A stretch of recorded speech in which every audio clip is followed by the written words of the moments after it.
I swear, industry plants is one of the most annoying things to ever happen in history, period. But I feel like most of the time, if you were considered an industry plant, you're probably within the music industry. A couple of weeks ago, I made a video about music industry artists that failed. We're gonna do an opposite of that video. We're gonna see some industry plants that were successful. Maybe the industry does know what's best for us. But before we get into the video, bro, make sure you like and subscribe, bro. We're on the road to 10,000 subscribers. We just hit 1,000 not too long ago, and we're about to hit 10,000 very soon. So you're gonna want to claim your spot right here, right now, dude. But anyways, with all that being said, let's go ahead and get into this video. Why am I saying her on my screen? In the comments under my last video, Ice Spice was probably the #1 person mentioned, with tons of people calling her. No.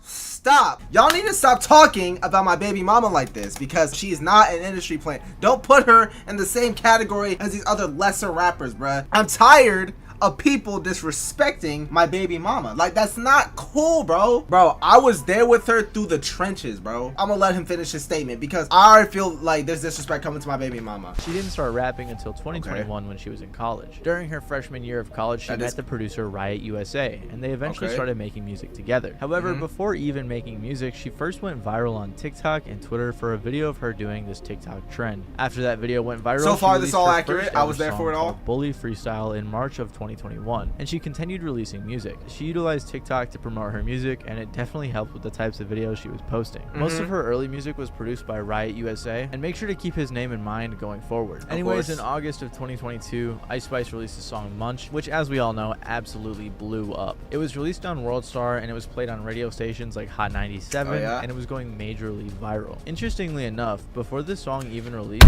I ain't gonna lie, I have a problem with this nigga Drake. Why was you sliding into my girl's DMs, bro? I know I reacted to your album and everything, but Drake, I just want to personally let you know, what the fuck were you doing? Why were you sliding into my girl's DMs, bro? Like, chill, bro. But she did sign after her viral song, so she can't be a plant, right? Well, after I did some digging, it's a little bit more complicated than that. There have been a lot of industry plant comments floating around about Ice Spice, but I haven't seen one with any actual proof. Most of it is just people hating, saying she probably slept with someone in the industry to get to where she did, but again, there is no evidence for that. If you look at the comments on YouTube videos or Reddit posts, it's just baseless accusations mixed with hate. But from the digging I did, I found a tinge of possibility that she is an industry plant. The producer Riot, who she worked with on the majority of her early music and most of her music in general, has some industry connections. He said his mom used to work in the music industry. I'm not sure what she did and if she still does, but he also said his dad is DJ Enough from Hot 97. DJ Enough is known for being Biggie's road DJ and also helped promote artists like 50 Cent, Kanye, and Future in their early careers. So with all the connections Ice Spice had early on, it is indeed possible she had some help from some people that she knew because of Riot, especially since her marketing has been so amazing. It's either she's a genius when it comes to marketing her music, or she had some help behind the scenes. However, like I said, she did also sign after her original blow up. We also don't know who her parents are. She did say her dad was an underground rapper, so it is possible that they may have some connections there, but again, we just cannot say for sure. So do I think that Ice Spice is an industry plant? Possibly. I wish I had a clear answer, but there just is not enough information. Nah, I ain't gonna lie, that one pissed me off. That's just not true. You're telling me that she is possibly a plant because the motherfucker had connections? That's how it works. All you are munches, bro. For real, for real. She just had connections early on, and she just grew a lot faster than normal. Dior is an artist that began blowing up like crazy in 2019 and has seen massive success since then. I've heard his verse with 24K Golden probably a million times in the grocery store I used to work at, so that's how you know you've made it. But because of his massive blow up, many people have accused him of being an industry plant, so much so that he named his first album Industry Plant. So are the accusations true, or did Ian Dior just get very lucky? Well, let's look into it. Ian Dior began releasing music under both the names Lil Rock and Olmo in 2016. He said his first song received 10,000 plays and he decided to keep releasing music. He put out a ton of different songs and was even in a collective called Classic Kids. You can actually still find some of these old songs on YouTube to this day, and they are pretty decent, and you can tell that he has a really good voice and lots of potential. He even released a whole project called Dance with the Devil, I believe under his alias Lil Rock. This nigga dropped a song called Autism. This nigga talk about some speaking to the devil on some weird shit. He immediately I want this nigga to be an industry plant. I don't want this nigga to grow organically. I want this nigga to be an industry plant based off all this shit I'm seeing in front of my face. And he released a handful of songs, and his second song, Emotions, absolutely blew up. Then the others followed suit. I remember around this time finding him when he only had a few songs out and a PNB Rock feature, and I was pretty surprised he had all these plays, a PNB Rock feature, and was just going that crazy with so few songs. But since I liked his music so much, I didn't really care enough to question it. After Ian Dior's explosive growth in his first month or so of releasing music, he immediately began getting called an industry plant. Progress pointed out how Ian Dior was a month into releasing music, had very few followers, and hardly had any plays on YouTube. However, he had hundreds of thousands of plays on SoundCloud, and all of his songs were on multiple promotional channels. On top of that, Ian was weirdly being heavily promoted by FaZe Clan and other affiliates of FaZe like Nelk and Alyssa Violet. The promo did seem a little bit fishy, but it is also possible they just really enjoyed his music. He pointed out that, like I said, he was working heavily with internet money, and 2 months into his career signed to 10K projects. This became such a big deal with all the accusations that Taz Taylor, the owner of Internet Money, had a very long beef with Progress, and Ian even named his first album Industry Plan. The reasoning behind this title was provided by Taz, who said, "If people want to focus on bullshit instead of the music so bad, we'll call ourselves it so you can't say it anymore, and you're forced to just take the music for what it is." And honestly, I thought this was a pretty decent plan, because if you're saying yourself, "Hey, I'm an industry plant, I don't really care, here's the music, listen to it," and then the music's really good, most people just won't care. To summarize everything in a simple sentence, Internet Money somehow found Ian early on, helped him develop his image and style, and then proceeded to blow him up and sign to a label. But if you're not familiar with Internet Money, that's exactly what they're known for. They find small artists with promising talent, so they help develop them and blow them up. They did it with Juice WRLD, Lil Tecca, Ian Dior, and recently have been working a lot with Dro Kenji. So like I said, Internet Money just found Ian really early and just kind of helped develop his style and his image, and then they helped blow him up. So do I think that Ian Dior is an industry plant? Well, by the definition that I provided for this video, yes. I definitely think he's an industry plant too. He was getting promotions by people like Alyssa Violet and like the FaZe Clan, and you know those people are Hollywood as hell, so you know what they're doing is fake as fuck. These Hollywood niggas, they're not finna do shit unless they're getting paid for it. They not listening on motherfucking SoundCloud and be like, you know what, I fuck with this guy so heavy, I'm finna give him a shout out on my Instagram with millions of followers because that's how good of a person. Nigga, no, that's not what they do. They're not doing some shit unless they getting a check for it.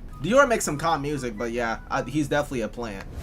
My favorite person. So Billie Eilish is another person who has received industry plant accusations after her massive success and rise to fame. They recorded a couple of songs and put them on SoundCloud for fun, but everything changed when they made the song Ocean Eyes, which was released on SoundCloud like others, but this time it got hundreds of thousands of plays. Following that, she signed to Interscope Records, not even a full year after releasing Ocean Eyes. And of course, after that, she released a ton of music and absolutely blew up over the next couple of years. So obviously this already looks pretty plantish, especially with our definition, but now let's take a look into her family. Her dad, Patrick O'Connell, was an actor who played mostly minor roles in a handful of movies, TV shows, and video games. Her mom, Maggie Baird, is an actress and teacher who also had a handful of decent roles throughout her career. Both of her parents also used to make music, and right now they still help her a ton with her career. And her brother Phineas is a successful singer, songwriter, producer, and actor. Like I said, he was the one who first apparently got Billie her industry connections, which led to her eventually blowing up. His band, the Slightlies, was also fairly successful, and they played the Warped Tour in 2015. Following that and his work with Billie, he's also become much more known. So, do I think Billie Eilish is an industry plant? Yes. Like, you just can't put Billie Eilish on it. I felt like I was gonna say that she was definitely industry plant type material, but nah, no way. I ain't gonna lie, this is gonna break my heart. My kids are gonna have something to say about this later. Ice Spice should definitely be on that list, bro. On some bullshit, I know, like, the definition is fucking whack as fuck. I don't even know why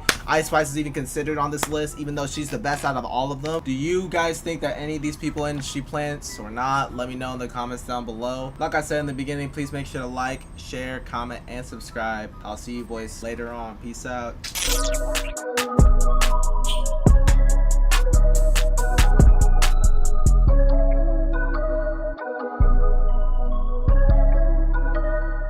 Ain't gonna lie, this nigga is getting dick down from all different angles.